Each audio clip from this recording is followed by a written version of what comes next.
1000-ഓളം പശുക്കളാണ് ഇപ്പോൾ നിലവിലുള്ളത്. ഏതാണ്ട് 850-ഓളം വീടുകളിലായിട്ടാണ്. ഇത് 1000-ഓളം കറവ പശുക്കളാണ്, ഇൻ മിൽക്ക് പശുക്കളാണ് ഉദ്ദേശിക്കുന്നത്. ടോട്ടൽ പശുക്കൾ 1800-ഓളം വരുന്നുണ്ട്, കുട്ടികളും മറ്റും എല്ലാം അടക്കം. കറവയുള്ള പശുക്കൾ മാത്രം 1000 എന്നുള്ളതുണ്ട്. ഉൽപാദന ക്ഷമത വർദ്ധിപ്പിക്കുന്ന പദ്ധതികളാണ് നമ്മൾ കഴിഞ്ഞ 5 വർഷങ്ങളായിട്ട് ഉണ്ടായിരുന്നത്. അപ്പോൾ 5 കൊല്ലം മുമ്പ് ഏകദേശം ഒരു 5.5 ലിറ്റർ ആയിരുന്നു ഒരു പശുവിൻ്റെ ആവറേജ് ഉൽപാദനം. അതിപ്പോൾ ഏകദേശം 7.5 ലിറ്റർ ആക്കാൻ ഞങ്ങൾക്ക് സാധിച്ചു. അപ്പോൾ ഇതിൻ്റെ ഇപ്പോൾ ഈ മോഡേൺ ഈ കന്നുകാലി തൊഴുത്ത്, അതുമാതിരി ആധുനിക രീതിയിലുള്ള കന്നുകാലി സംരക്ഷണം, ഇപ്പോൾ ഞങ്ങൾക്കൊക്കെ ചിലപ്പോൾ ഞാനിത് ആദ്യമായിട്ടാണ് ഇങ്ങനെ ഒരു പുതിയൊരു തൊഴുത്ത് കാണുന്നത്. എന്തുകൊണ്ടാണ് അത് പ്രചരിക്കാത്തത്? ഉണ്ട് സർ, തീർച്ചയായും. ഞങ്ങളിപ്പോൾ കുടുംബശ്രീയുടെ ആഭിമുഖ്യത്തിൽ അവിടെ ഒരു ശില്പശാല നടത്തുകയുണ്ടായി. ഏകദേശം 200-ഓളം പഞ്ചായത്തുകൾ അവിടെ പങ്കെടുത്തു. ഇവിടെ വന്നിരുന്ന പല പഞ്ചായത്തുകളും പങ്കെടുത്തിട്ടുണ്ട്.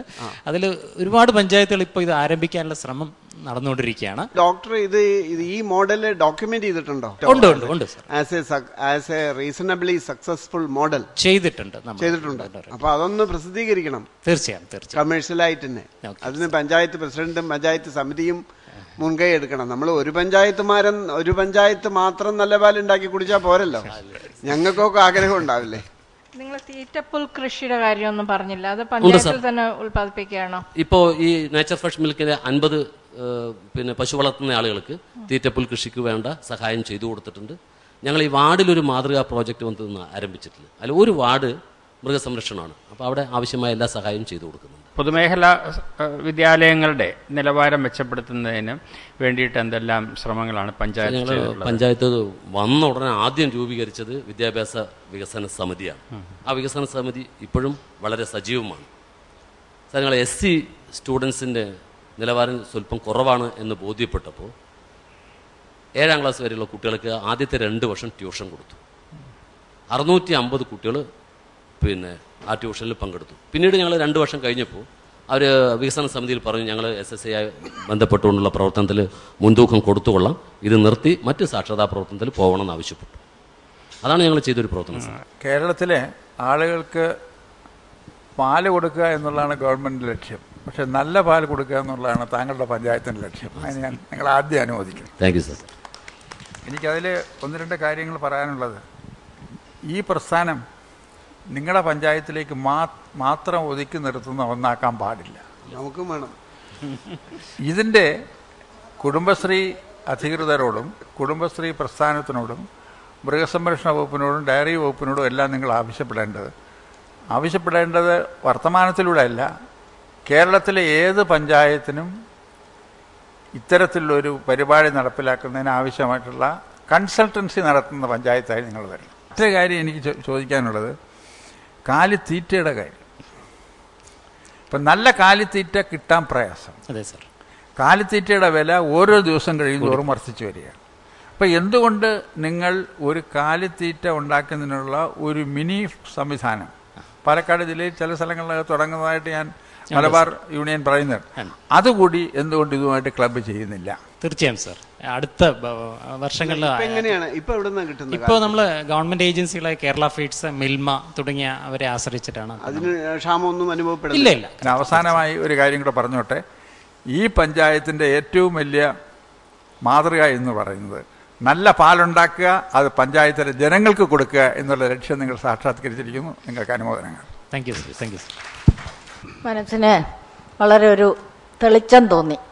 നിങ്ങളുടെ നല്ല പാല് കൊടുക്കുന്ന രീതിയും നിങ്ങളത് ഉൽപ്പാദിപ്പിക്കുന്ന രീതിയും വിതരണം ചെയ്യുന്ന രീതിയും പെൺകുട്ടികൾ അതിലെടുക്കുന്ന താല്പര്യമൊക്കെ കണ്ടപ്പോൾ വളരെ സന്തോഷം തോന്നി. മനസ്സ് നിറഞ്ഞ അഭിനന്ദനങ്ങൾ സ്വീകരിക്കാം. മറ്റൊന്ന്, പാല് ഉൽപ്പാദനത്തിന് കൊടുക്കുന്ന പ്രാധാന്യം കൃഷിക്ക് കൊടുക്കുന്നില്ല എന്നുള്ളൊരു വ്യസനം തോന്നി. കൃഷി പാലക്കാട്, പ്രത്യേകിച്ച് പാലക്കാട് ജില്ലയിൽ ഒട്ടും തരിച്ചിടാതെ ഒക്കെ നിറത്തോളം ഭൂമി കൃഷിഭൂമിയാക്കി മാറ്റാനുള്ള ഒരു താല്പര്യം എടുത്താൽ മാത്രമേ അവിടെ നിങ്ങൾക്ക് പിടിച്ചു നിൽക്കാനൊക്കെ ഉള്ളൂ. അതിലെനിക്ക് വേറെ സന്തോഷം തോന്നിയ മറ്റൊന്ന്, കുറേ കാര്യങ്ങൾ നിങ്ങളൊരു ചെറുത്തുനിൽപ്പ് സാധ്യമാക്കിയിട്ടുണ്ട് എന്നുള്ളത് കണ്ടപ്പോഴാണ്. ഈ വൻമുതലാളിമാരും സർക്കാർ തന്നെയും ഈ കൃഷിഭൂമി നിയമങ്ങളിലൂടെയൊക്കെ തൊടാൻ പാടില്ല, അതൊന്നും ചെയ്യില്ല, നികത്താൻ പാടില്ല എന്നൊക്കെ പറഞ്ഞാലും അതിനെയൊക്കെ ലംഘിച്ചുകൊണ്ടിരിക്കുന്ന ഈ കാലത്ത് പഞ്ചായത്ത് അതിശക്തമായി ഇക്കാര്യങ്ങൾ നിയമപരമായി സമാധാനപരമായി ഇത് ചെറുത്ത് നിൽക്കുകയും വേണം. ഒരു ഇഞ്ച് വിട്ടുകൊടുക്കരുതെന്നൊരു അപേക്ഷയുണ്ട്. ആരായാലും ശരി, പാർട്ടികൾക്ക് അതീതമായിട്ട് ചിന്തിച്ച് നിങ്ങളുടെ കൃഷിഭൂമി നിങ്ങൾ രക്ഷിക്കണം. ഇല്ലെങ്കിൽ ആരെങ്കിലും വന്ന് റിസോർട്ടുകളും ബാർ ഹോട്ടലുകളും വലിയ കെട്ടിടങ്ങളും ഉണ്ടാക്കി അവരിഷ്ടം പോലെ ഉപയോഗിക്കും. അതിനല്ല നിങ്ങളുടെ കുറച്ച് കൃഷിഭൂമിയുള്ളത്. അത് ഓർമ്മിച്ച് അതിശക്തമായ ഒരു ചെറുത്തുനിൽപ്പ് നിങ്ങളിൽ നിന്ന് പ്രതീക്ഷിക്കുന്നു. ഈ ക്ഷീര വ്യവസായമെന്ന് പറയാനില്ല, ക്ഷീര സംരക്ഷണമെന്ന് തന്നെ ഞാൻ പറയട്ടെ, ആ ഒരു രംഗത്ത് നിങ്ങൾ നേടിയ വിജയം ഈ ഭൂമിയെ സംരക്ഷിക്കുന്നതിൽ നിങ്ങൾക്കുണ്ടാകട്ടെ എന്ന് ആശംസിക്കുന്നു. പ്രത്യേകിച്ച് നന്ദി പറയുന്നു. Thank you sir.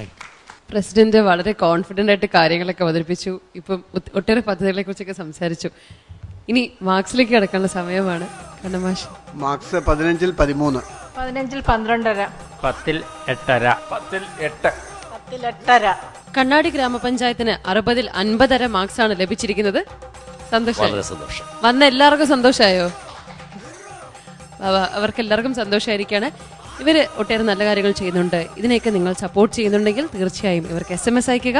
SMS അയക്കേണ്ട format GKE space KDI space 10-ൽ നിങ്ങൾ നൽകുന്ന മാർക്സ് 537252 എന്ന നമ്പറിലേക്ക് അയക്കുക. കണ്ണാടിയുടെ പദ്ധതികളെയും പ്രവർത്തനങ്ങളെയൊക്കെ കുറിച്ച് നമ്മൾ അറിഞ്ഞു കഴിഞ്ഞു. ഇനിയുള്ള ഗ്രീൻ കേരള എക്സ്പ്രസിന്റെ യാത്ര കടമ്പൂർ ഗ്രാമപഞ്ചായത്തിലേക്കാണ്. പക്ഷെ അതിനു മുൻപായി ഒരു ചെറിയ ഇടവേള. വേണ്ട നമുക്കിനി രോഗങ്ങൾ വ്യാധികൾ, വേണ്ട വേണ്ടേ നമുക്കി കൊതുകിന്റെ താണ്ഡവം.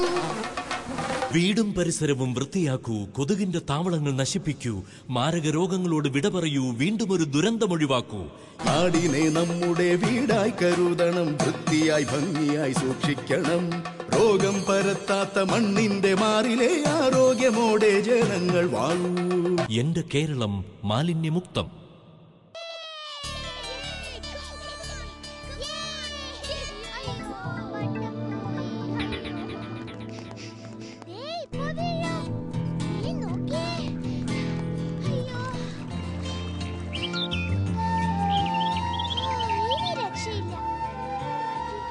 മാലിന്യമുക്തമായ ഒരു കേരളം ലക്ഷ്യമെങ്കിൽ വ്യക്തി ശുചിത്വം പോലെ സാമൂഹിക ശുചിത്വവും പാലിക്കണം. മാലിന്യമുക്ത കേരളത്തിനായി നമുക്ക് ഒരുമിച്ച് പ്രയത്നിക്കാം. എന്റെ കേരളം മാലിന്യമുക്തം.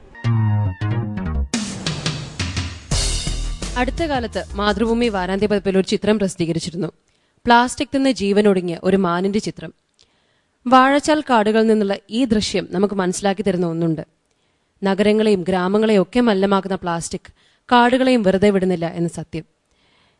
മാലിന്യ സംസ്കരണത്തിന്റെ പുത്തൻ മാതൃകകളുമായി ഇന്നിവിടെ എത്തിയിരിക്കുന്നത് കണ്ണൂർ ജില്ലയിലെ കടമ്പൂർ ഗ്രാമപഞ്ചായത്താണ്. നമുക്ക് സ്വാഗതം ചെയ്യാം കടമ്പൂരിനെ ഈ വേദിയിലേക്ക്.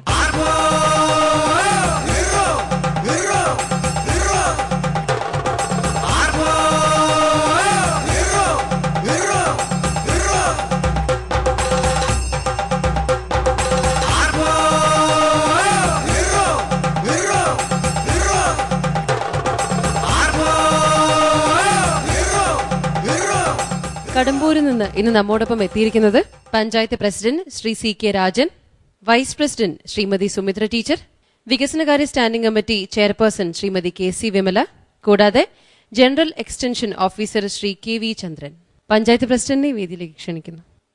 കടമ്പൂർ ഗ്രാമപഞ്ചായത്തിനെ കുറിച്ച് പെട്ടെന്ന് ചോദിച്ചാൽ എന്താ പറയാനുള്ളത്? 1977 രൂപീകരിച്ച 7.8 ചതുരശ്ര കിലോമീറ്റർ മാത്രം വിസ്തൃതിയുള്ള ഒരു ഗ്രാമപഞ്ചായത്താണ് നമ്മുടെ പഞ്ചായത്ത്. മഹാത്മജിയുടെ ജീവിതത്തിൽ ഏറ്റവും കൂടുതൽ ഒരു സന്ദേശം എന്ന നിലയിൽ ഉണ്ടാക്കിയ കൗമുദി ടീച്ചർക്ക് ജന്മം നൽകിയ നാട്, ഒരുപാട് കാവുകളുടെ ക്ഷേത്രങ്ങളുടെ നാട്, തികച്ചും ഗ്രാമീണ മേഖലയിൽ ഉള്ള ഒരു ജനത ജീവിക്കുന്ന നാട്. കടമ്പൂരിനെ കുറിച്ച് കൂടുതൽ അറിയണ്ടേ? ഗ്രാമകാഴ്ചകളിലേക്ക്. കണ്ടൽ വർഗത്തിലുള്ള കടമ്പ് ചെടികളുടെ സാന്നിധ്യം മൂലം കടമ്പൂർ എന്ന പേരുണ്ടായി എന്നാണ് കരുതപ്പെടുന്നത്.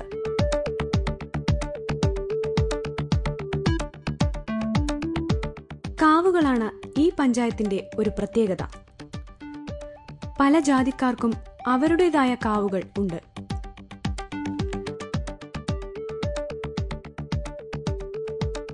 ഹരിജനോദ്ധാരണത്തിനായി ധനസമാഹരണത്തിന് കേരളത്തിലെത്തിയ ഗാന്ധിജിക്ക് സ്വന്തം ആഭരണങ്ങൾ മുഴുവൻ ഊരി സമർപ്പിച്ച കൗമുദി ടീച്ചർ ഈ പഞ്ചായത്തുകാരിയാണ്.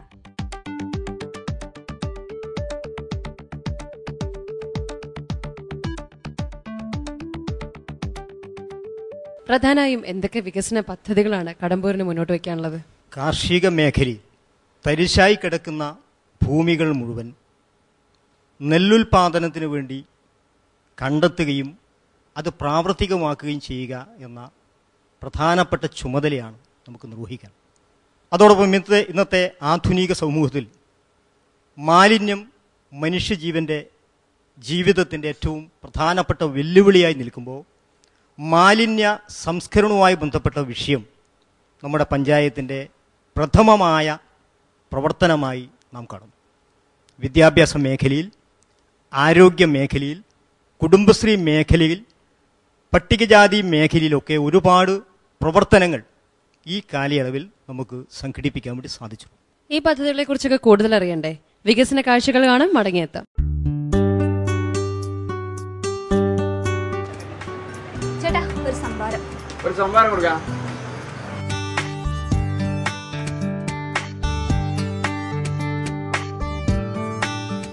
സംഭാരമൊക്കെ കൊള്ളാം, പക്ഷേ ഈ കാണുന്ന ചെറിയ പ്ലാസ്റ്റിക് കവർ ഭൂമിയിൽ അലിഞ്ഞു ചേരാൻ ഒരു 100 വർഷമെങ്കിലും എടുത്തേക്കും. എന്നാൽ 100 വർഷം എടുത്താൽ തന്നെ ഈ പ്ലാസ്റ്റിക് ഭൂമിയിൽ അല്ലെങ്കിൽ മണ്ണിൽ ലയിച്ചു ചേരുമെന്ന കാര്യത്തിൽ യാതൊരുവിധ ഗ്യാരണ്ടിയുമില്ല. ഭൂമിക്ക് കടലിനും ഒരേപോലെ ഭാരമായ ഈ വസ്തു എങ്ങനെ നിർമ്മാർജ്ജനം ചെയ്യാമെന്നാണ് മാലിന്യ നിർമ്മാർജ്ജന രംഗത്തെ ഇപ്പോഴത്തെ ചർച്ച. എന്നാൽ കടമ്പൂർ പഞ്ചായത്ത് പ്ലാസ്റ്റിക് നിർമ്മാർജ്ജനം ചെയ്യുന്ന കാര്യത്തിൽ പുതിയൊരു ഉദാഹരണം നമ്മളെ കാണിച്ചു തരികയാണ്.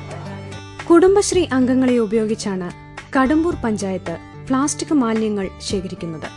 ഒരു വനിതാ ഡ്രൈവർ അടങ്ങുന്ന 5 അംഗ സംഘമാണ് കടമ്പൂരിലെ വീടുകളിൽ നിന്നും കടകളിൽ നിന്നും പ്ലാസ്റ്റിക് ശേഖരണം നടത്തുന്നത്.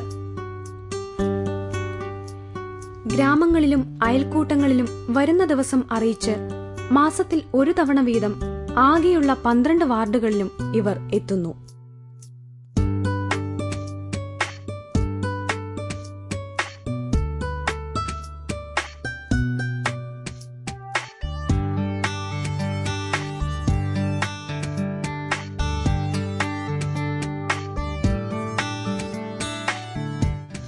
കടമ്പൂർ പഞ്ചായത്തിലെ വീടുകളിലെയും പൊതുസ്ഥലങ്ങളിലെയും പ്ലാസ്റ്റിക് പാഴ്വസ്തുക്കളും മാലിന്യങ്ങളും കുടുംബശ്രീ പ്രവർത്തകർ ശേഖരിച്ച് ഈ കളക്ഷൻ യൂണിറ്റിലെത്തിക്കുന്നു.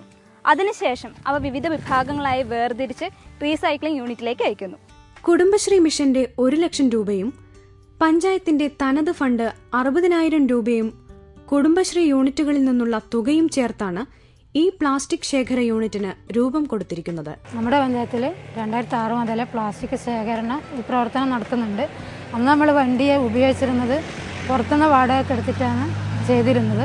പിന്നെ നമ്മളിങ്ങനെ ആലോചിച്ച് പഞ്ചായത്ത് തലത്തിൽ ആലോചന വന്ന് സ്വന്തമായിട്ട് പഞ്ചായത്തിൻ്റെ പ്ലാൻ ഫണ്ട് ഉപയോഗിച്ചിട്ട് തന്നെ ഒരു വണ്ടി CDS വാങ്ങി അത് തുടർ പ്രവർത്തനം എന്നുള്ള നിലക്കാണ് ഇപ്പം പഞ്ചായത്തിൽ താല്പര്യമുള്ള 10 ആളെ കണ്ടെത്തിയിട്ട് കുടുംബശ്രീ അയൽക്കൂട്ട കാലത്ത് തന്നെ താല്പര്യമുള്ള 10 പേരെ കണ്ടെത്തിയിട്ട് പ്ലാസ്റ്റിക് ശേഖരണ ഗ്രൂപ്പ് എന്നിട്ട് ഒരു സംരംഭം തുടങ്ങിയത്.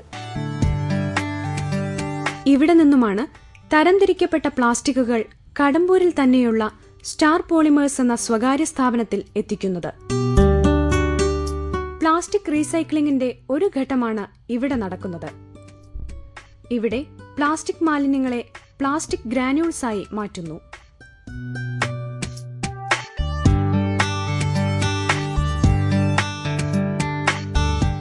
ഈ ഗ്രാന്യൂൾസ് ഉപയോഗിച്ച് പല പ്ലാസ്റ്റിക് ഉൽപ്പന്നങ്ങൾ പിന്നീട് ഉണ്ടാക്കുന്നു.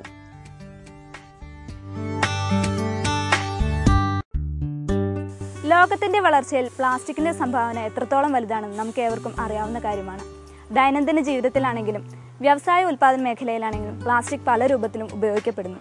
2010 ഇന്ത്യ ലോകത്തിലെ തന്നെ 3-ാം സ്ഥാനത്തെത്തുകയാണ് പ്ലാസ്റ്റിക് ഉപഭോഗത്തിന്റെ കാര്യത്തിൽ. ഇതൊക്കെ തന്നെയാണെങ്കിലും 45 ലക്ഷം ടൺ പ്ലാസ്റ്റിക് മാലിന്യമാണ് ഒരു വർഷം ഇന്ത്യ പുറന്തള്ളുന്നത്. എന്നാൽ കണ്ണൂർ ജില്ലയിലെ കടമ്പൂർ ഗ്രാമപഞ്ചായത്ത് പ്ലാസ്റ്റിക് നിർമ്മാർജ്ജനത്തിന്റെ കാര്യത്തിൽ രാജ്യത്തിന് തന്നെ ഒരു മാതൃകയായി മാറിക്കൊണ്ടിരിക്കുകയാണ്. കുറച്ചുകാലത്തെ പ്രവർത്തനങ്ങൾ കൂടി കഴിയുമ്പോൾ കടമ്പൂർ ഗ്രാമപഞ്ചായത്തിലെ പ്ലാസ്റ്റിക് മാലിന്യങ്ങളെല്ലാം തന്നെ റീസൈക്ലിംഗ് യൂണിറ്റിലൂടെ ഉപകാരപ്രദമായ പ്ലാസ്റ്റിക് ഉൽപ്പന്നങ്ങളായി മാറിയേക്കാം.